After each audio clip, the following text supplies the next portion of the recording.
This movie is not just a piece of shit. This movie is a flaming piece of dog shit piled atop an entire dumpster on fire, piled atop a landfill filled with dog shit. It is one of the worst movies I've ever seen.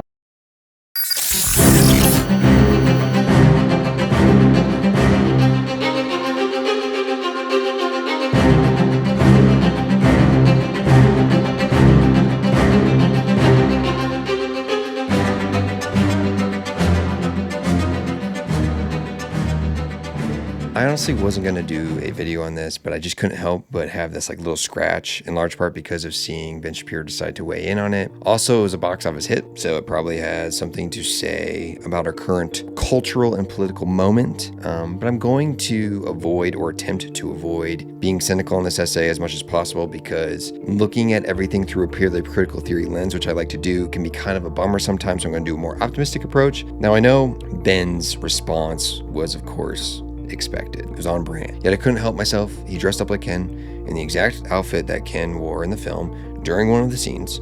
Just look at this. Just look at it, you know? He also made a lot of content about this film. The fact that he has made this much content for a movie about a doll will probably prove some of the points I make in this video. So Ben can be our Ken for this video. Not a good one. Maybe that's the point. But unfortunately, Ben had the points from Ken's narrative slapping him in the face, but he's so busy living in his own imaginary world, he, as usual, just misses the point. Ben has not embraced being Ken. He is living in his own Ben land, and he's doing everything he can to keep it from crashing down on him. So part of me thought, well, Ben, this film isn't made for you. But then I realized, true, it isn't really, but Ben and some other conservatives that have lost their minds over this Barbie movie are the perfect expressions in our society of what this film is attempting to critique about us. Because the Barbie movie is simply questioning Ben's perception of the world. What the film isn't doing, that people like Ben think it is it's not saying that the world should be like Barbie's world. It's describing the world and contrasting that with ideal worlds. It's being descriptive of the world. And then through this expression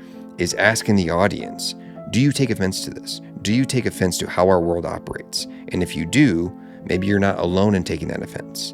And if you don't take offense, why don't you? Right? So this is the reality, or this is the really annoying thing that many people culturally on the right and left is everyone is looking for in their entertainment, news, and art.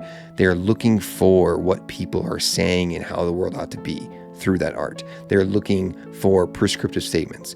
They expect to be spoon-fed this stuff. When in reality, sometimes, especially in art, people are simply expressing what they think the world is and then allowing you to decide from there, right? So everyone wants to be spoon-fed on how they ought to think, and they can't enjoy art and films and books because they are thinking everyone is brainwashing them.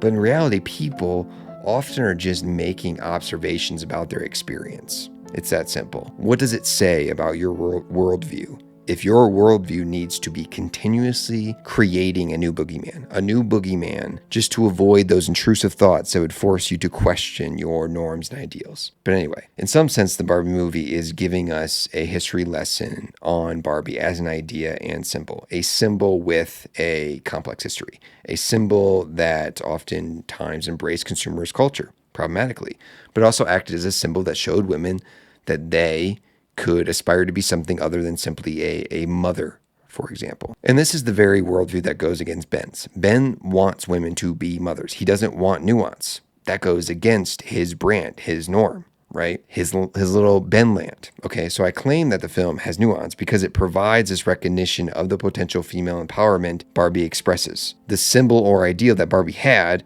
but it also has a scene with like young teen girls who inform Barbie about the negative impact she has had. They tell her that Barbie is seen as a controversial and outdated toy that has contributed to creating an impossible, unhealthy, and problematic standards for women. So they discuss how Barbie historically has been a beacon for the glorification of capitalism. And what happens when Barbie is open to having her worldview shattered, and then does, she spirals. She starts feeling new emotions. She gets anxiety. She becomes depressed. She gets self-doubt.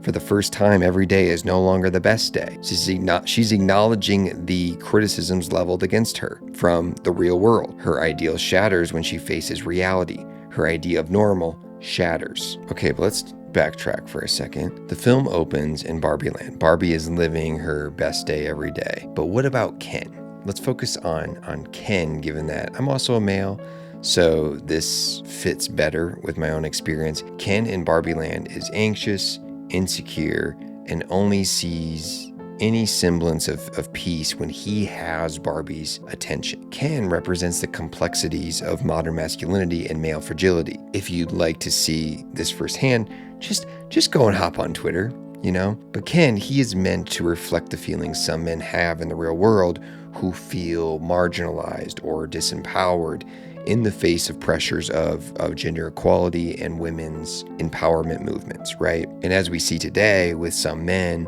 in weird internet spaces and in our government, for example, those feelings of insecurity and disempowerment can lead to a misguided reliance on patriarchal norms as a source of solace and identity. So they lash out and look to embrace harmful norms they believe they are losing. So when Barbie begins having her existential crisis and is forced into the real world, Ken tags along. He discovers the patriarchy of the male-dominated real world, where he witnesses men as no longer an accessory to Barbie. He sees his escape through patriarchal aesthetics symbolized by cowboys and horses, for example. So take the rollerblade scene when they first arrive.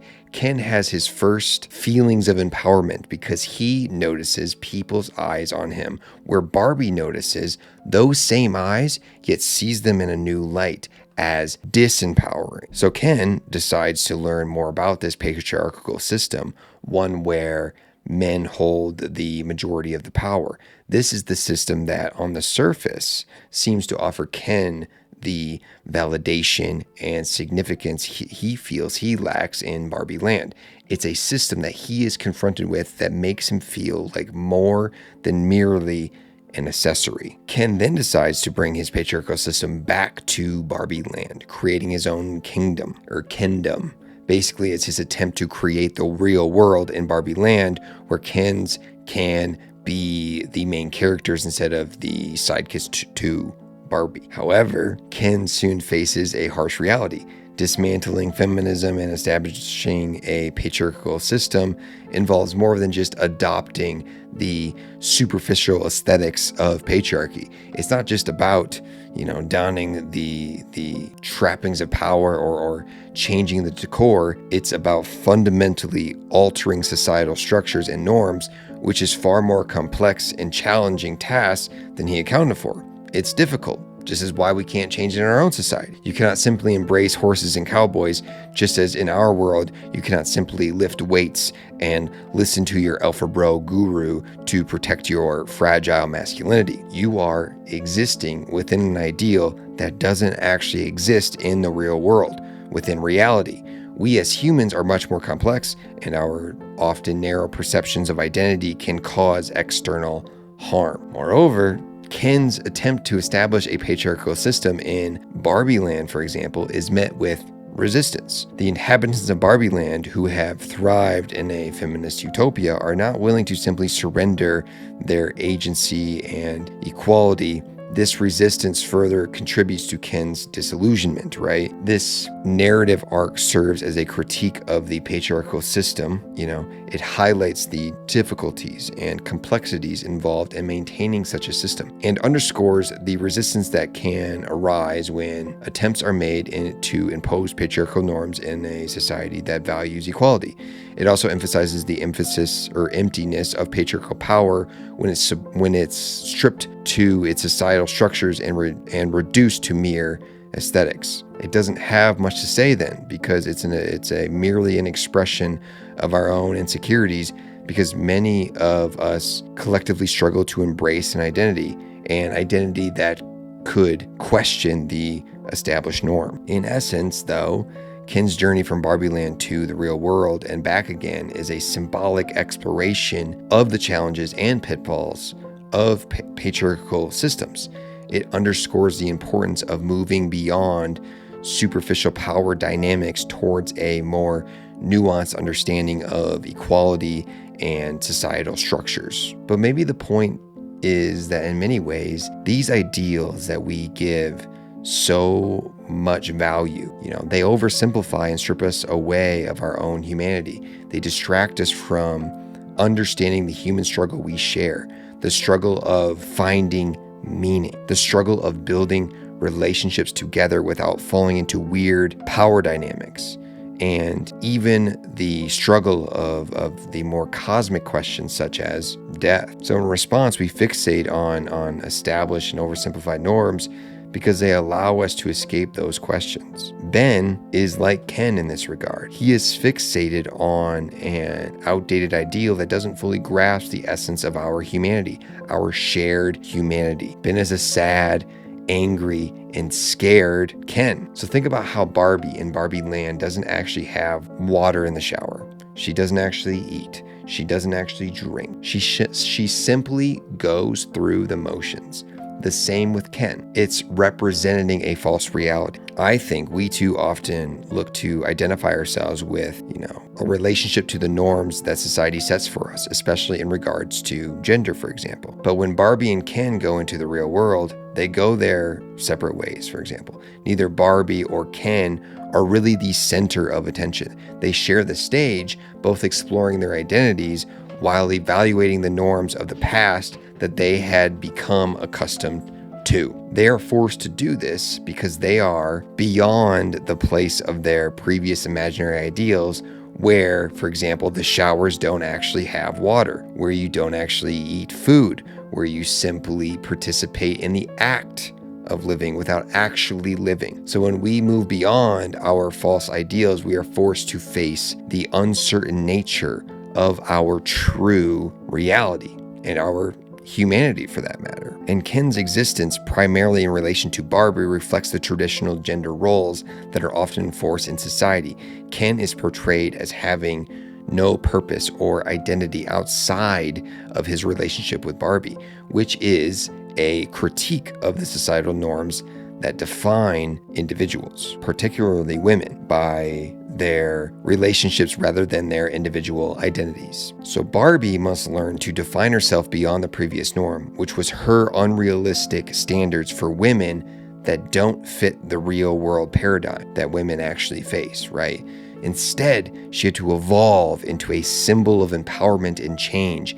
And it's the change that I think the conclusion focuses on, as I think the film ends rather open-ended without a clear resolution, as it embraces a deeper understanding of the complexities of life and the ongoing nature of her life and our lives as well. So our understandings of ourselves are ongoing and changing all the time. Our relationships are ongoing and changing all the time. We are always changing. Our norms are always changing, and that is okay. That's the statement. Existential questions do not have simple answers, and they require ongoing reflection and exploration to fully understand them.